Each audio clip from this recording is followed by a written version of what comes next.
Hello, welcome to Figure Form 45. Thank you for your time checking my video.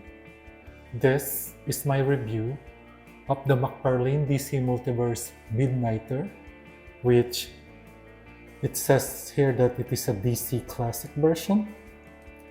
Now, I'm not really familiar with this character, so I'm not sure if this is really a classic version, because as we know about Mcfarlane, he put that DC Classic version on his releases very always, and sometimes it's not. One example is that Wave Rider that I just reviewed. It says DC Classic, but yeah, that's not the classic version. And after reading more about it, that is a completely different character from the classic Wave Rider. Now, if you are new to my channel, please leave a like and subscribe if you like my videos. This will really help me a lot in making more of these videos. Now please enjoy. Now, first let's check the packaging. So the front, typical windowed box, and then it says DC Multiverse Midnighter. Yeah, the side said Midnighter, then DC Classic, and then the back and art of the character. I love this art. I'm wondering if the figure can do this pose. I'm gonna try it. So that's the packaging. Now, typical Mcfarlane stuff. So it comes with the art card with a short biography of the character at the back. And then it comes with a standard DC base or stand. And then it comes with two closed fists, which I'm thinking that this guy is a puncher, this character is a puncher, so it's good that he has two closed fists. And then, since he's holding them now, he has these two, I don't know, billy clubs or clubs, which I guess he used to fight people. Yeah.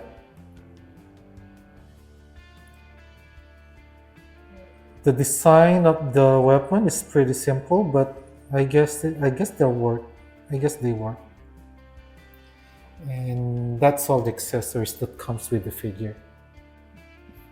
Now looking at the figure, this is an obvious reuse of the Batman Dark Detective mold, the one with the jacket, which I haven't really bought.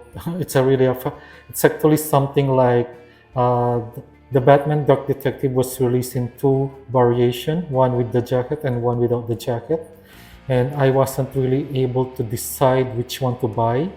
And at that time, I still don't have the option to buy both. And it turned to a point that since I wasn't able to choose, I just completely forgot about it. And now that I see this figure, I just remembered that figure. So that's one Batman that I don't have, the Batman Dark Detective. So reviewing this mold is gonna be like the first time for me. So looking at that head sculpt,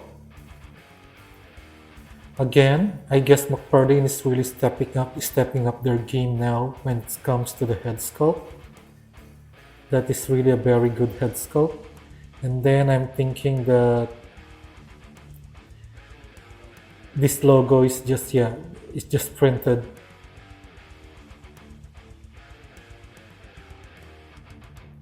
I guess this jacket is removable. Maybe that's possible.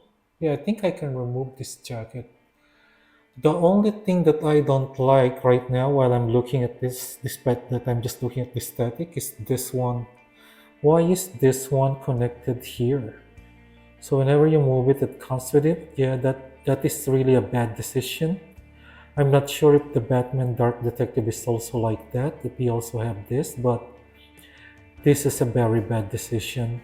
You should have connected this to the jacket so that this can move freely. So yeah, that is just weird.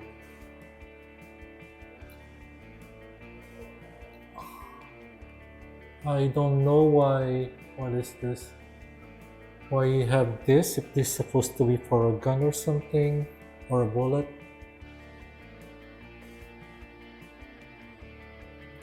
Yeah, I'm not sure if this belt is something new or if it's completely, or this is complete reuse of everything in the Batman Dark Detective. Looking at the picture online, I think it is just a complete reuse of the mold and just a new head and then this new logo. Anyway, despite that, I like the design, and I'm not sure if this shows some kind of a bat format, right? Which is ironic because this is not Batman. So I'm not sure if these boots are somehow changed or this is the same boots that that the Batman Dark Detective used, which I won't be surprised if it is because it somehow symbolizes like a bat. I don't know, maybe at least somehow they should have at least changed these boots because when I actually first saw this character, this figure on sale, I say, oh great, another Batman ripoff. So overall, aesthetically, this figure is actually looks pretty good. Painting is okay. I don't see any problem on the paint. Yeah, aesthetically, this is very good. Now for the articulation, you can do that and that. You can look up that much. You can look down that much. And then for the hands, as I said, I don't really like the decision that they put that.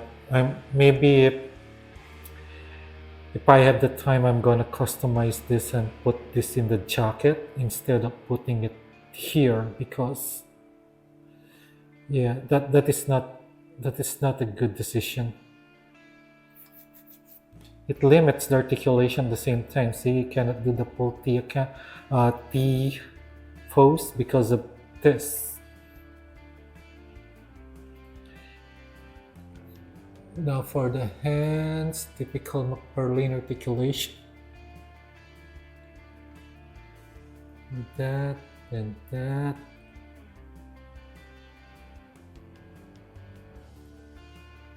Yeah.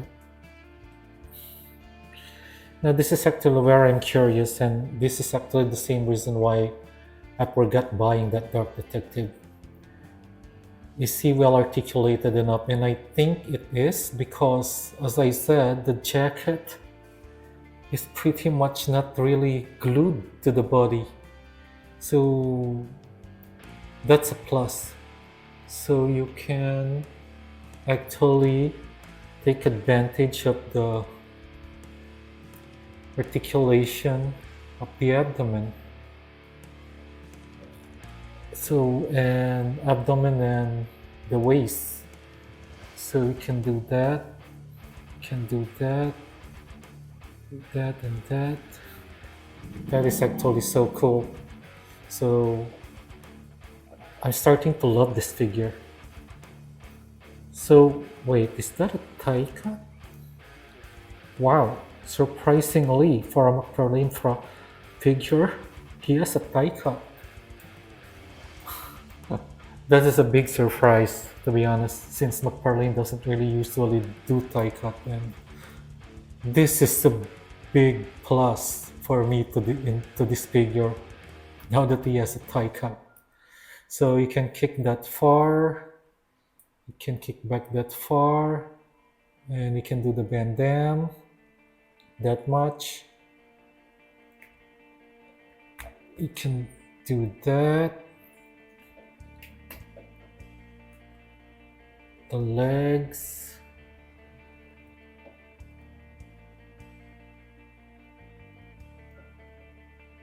Yeah, overall, to be honest, articulation wise, I'm kind of surprised.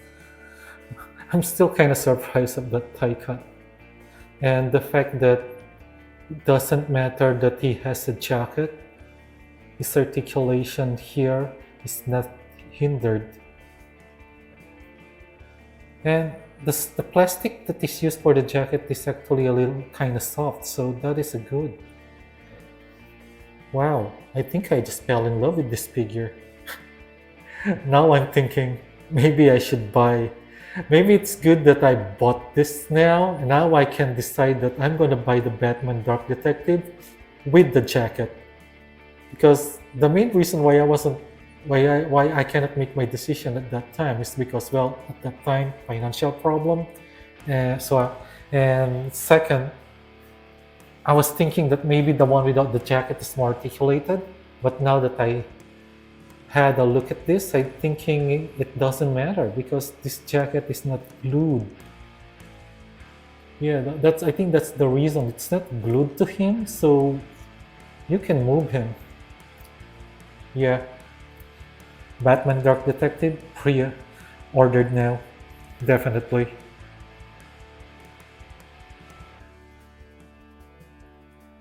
I just started to. I suddenly enjoyed tinkling with this figure.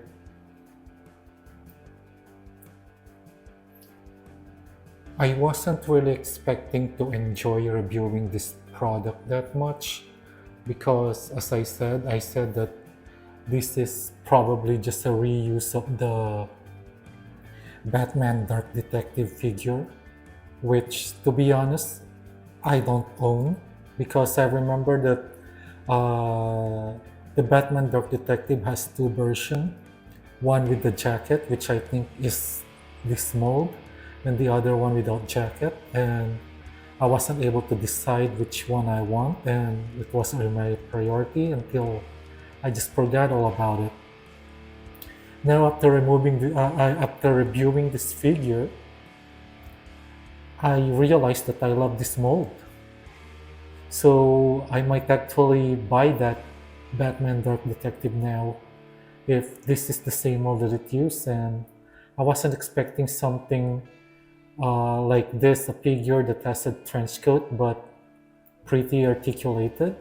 And to be honest, whenever Mcfarlane gave us a tie swivel, it is always a big surprise.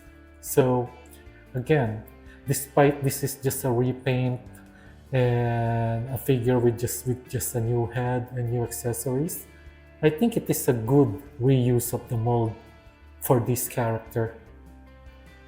So this is definitely a buy for me. I enjoyed reviewing this figure, and as I said, after reviewing this figure, I'm thinking of buying that Batman Dark Detective with the jacket now.